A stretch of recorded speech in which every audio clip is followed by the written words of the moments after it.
FM Patrimoine, Cédric Decoeur. Deux traders à votre service, c'est la promesse quotidienne de BFM Business grâce à ce match qui oppose deux professionnels, Romain Daubry et Jean-Louis Cussac. Bonjour messieurs, merci d'être au rendez-vous. Romain depuis la cellule info d'experts de Bourse Direct et Jean-Louis depuis ses bureaux de Perceval Finance Conseil.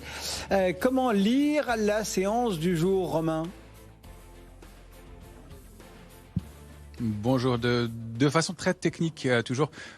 Il faut comprendre qu'on entame une nouvelle échéance sur les marchés dérivés et que la hausse qu'on a pu connaître en Europe et surtout aux États-Unis la semaine dernière était pour les États-Unis en première partie alimentée par du soutien et puis en fin d'échéance et tout au long de la fin de la semaine dernière alimentée par un peu d'excès de construction.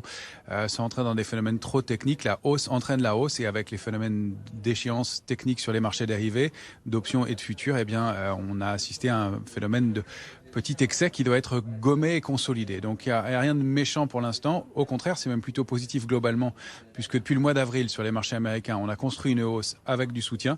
C'est juste ce petit phénomène d'excès technique lié à la fin de la semaine dernière et à l'échéance trimestrielle du mois de juin sur les options qui nécessite un peu une pause. Et donc on le constate ce matin.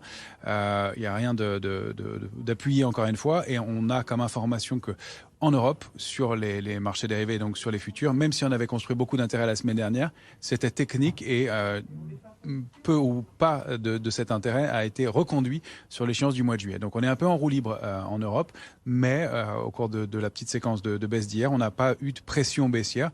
Donc c'est un signal intéressant. On consolide, on ne baisse pas lié à des stratégies baissières appuyées. Donc il y a un marché qui est relativement en roue libre en Europe et donc on évolue sur l'indice CAC 40 futur dans un grand trading range qu'on a borné entre 7277 en bas et 7382 en haut.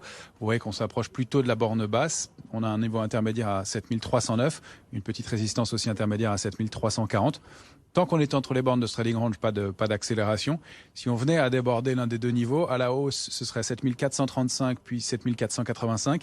Ce n'est pas le scénario privilégié à court terme, encore une fois, pour cette nécessité de consolidation, notamment sur les indices américains et notamment le Nasdaq. Et puis à la baisse, en revanche, si on rompait 7277, la première cible c'est 7235. La cible idéale du mouvement c'est 7173, qui se situe non loin de notre alerte de court terme, qui est positionnée à 7158. Celle de moyen terme, elle est plus lointaine, c'est 7074 autour. On a encore les moyens de consolider un petit peu, mais en tout cas, le mouvement de hausse de la semaine dernière était plus technique à Paris qu'étayé.